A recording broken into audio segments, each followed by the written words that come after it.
रहमान रहीम।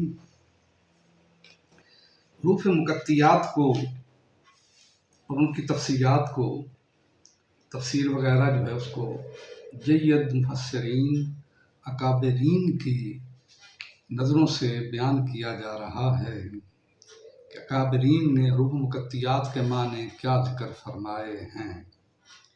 जनाब इस्माइल हक्की रहमत ने तफसीर रूहुल बयान के अंदर ये जिक्र फरमाया है।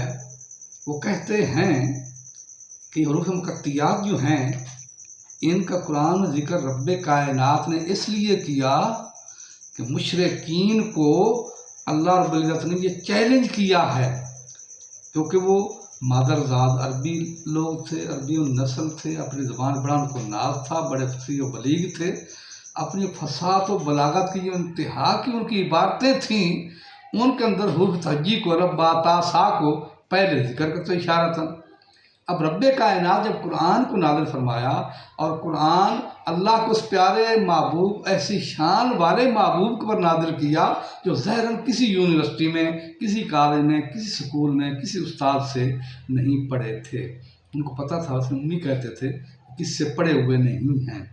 तो उनको पता था कि जो अनपढ़ हो, जो पढ़ा हुआ ना हो, उसके लिए ऐसी इबारतें लाना बहुत बड़ा मुश्किल है। तो रब्बे कायनात ने कुरान को ऐसी शान वाले नबी पे नाज़िल फरमाकर और उसकी सूरतों से पहले रूह मुकत्तियात को जिक्र करके रब्बे कायनात ने ये जिक्र फरमा दिया, चैलेंज कर दिया, ए मादरजाद अरबी लोगों, ए फसात व बलागत पर नाज करने वालों, मैंने कुरान मजीद को अपने महबूब को नाज़िल किया है। अगर तुम समझते हो किसी बशर इंसान का कलाम है, फातू बसूरत में मिस्लिही, ये वही अल्फाज है, वही हरूफ हैं जब तुम अपनी बातों को जोड़ते हो, अपनी बातों का निज़ाम सेट करते हो, ये उन्हीं अल्फाज से कुरान बना हुआ है। अगर तुम इसको चैलेंज में करता हूँ, अगर तुम्हें कोई शक है ना, फातू बसूरत में मिस्लिही, एक छोटी सूरत के मुकाबले में लाकर दिखा दो। चुनांचे सूरतुल कौसर को हरम पाक के अंदर लटका दिया गया। अब वो जो फसीह व बलीग लोग थे, एक दिन गुजरा, दो दिन गुजरा, पूरे 41 दिन गुजर गए, लेकिन उसके मुकाबले का एक हरफ भी ना बना सके, लाकर दिखा सके। और जब 41वां दिन आया, नीचे लिख दिया कि मा हाजा कलामुल बशर, ये किसी बशर का कलाम नहीं है, ये कलाम है रब्बे जुल जलाल का कलाम है। रूह मुकत्तियात को कुफार को चैलेंज करने के लिए रब्बे कायनात ने सूरतों से पहले जिक्र फरमाया। इस्माइल हक्की रहमत फरमाते हैं। अब हज का जो है, हज को बयान किया जा रहा है, और हज के जो मिकात हैं, मिकात कहते हैं उन जगहों को जहाँ से इहराम बांधना ज़रूरी है। उससे आगे इहराम के बगैर हाजी लोग, उम्रे वाले लोग नहीं आगे जा सकते, ना उम्रा अदा कर सकते हैं। तो अहले मदीना के लिए जुल हुलैफा का मकाम है, मदीने वाले वहाँ से हज करेंगे, इहराम बांधेंगे।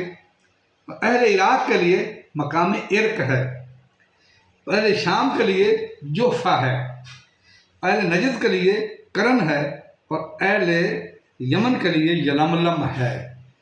इस इलाके के लोग जब आएंगे, इस साइड के खत्ते से जो भी आगे तक चलता जाएगा, उनके लिए उनका मिकात जो है, इहराम बांधने की जगह यही होगी। बेहतर यही होता है जब अपने मुल्क से चलने लगें तो वहाँ से इहराम बांध लें, ताकि मिकात गुजर भी जाए, उनको कोई हर्ज नहीं होगी। और कुर्बानी का मसाइल को जिक्र किया जा रहा है, तो जिन जानवरों के अंदर हिस्से डाले जाते हैं, मतलब गाय है या ऊँट है, इसमें 7 हिस्से डाले जाते हैं, उसके गोश्त की तकसीम कैसे करनी चाहिए, इसमें बड़ी एहतियात की बात बता रहा हूँ।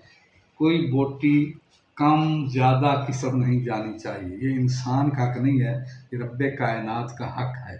अगर किसी को ज़्यादा किसी कम मिलेगा तो उसकी कुर्बानी नहीं होगी। कुर्बानी के हर पाए वगैरह जो भी चीज़ें हैं ये काबिल इस्तेमाल होती हैं, वो सारे उसमें डालनी पड़ेंगी, और डालकर उसको तोल कर तकसीम किया जाए। वंडियाँ ना बनाई जाएँ, वंडियों में गोश्त आगे पीछे हो सकता है, इसलिए वंडियों का भी हुक्म है لیکن یہ ہے کہ قربانی کا جو گوشت ہے اس کو تول کر تقسیم کیا جائے، برابر پر تقسیم کیا جائے، اور کس بوٹی ایک نیچے اوپر نہیں ہونی چاہیے۔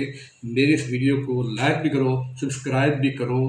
ٹک ٹاک پر صبا حسن 1 ہے اور یوٹیوب پر محمد صبا حسن ہے۔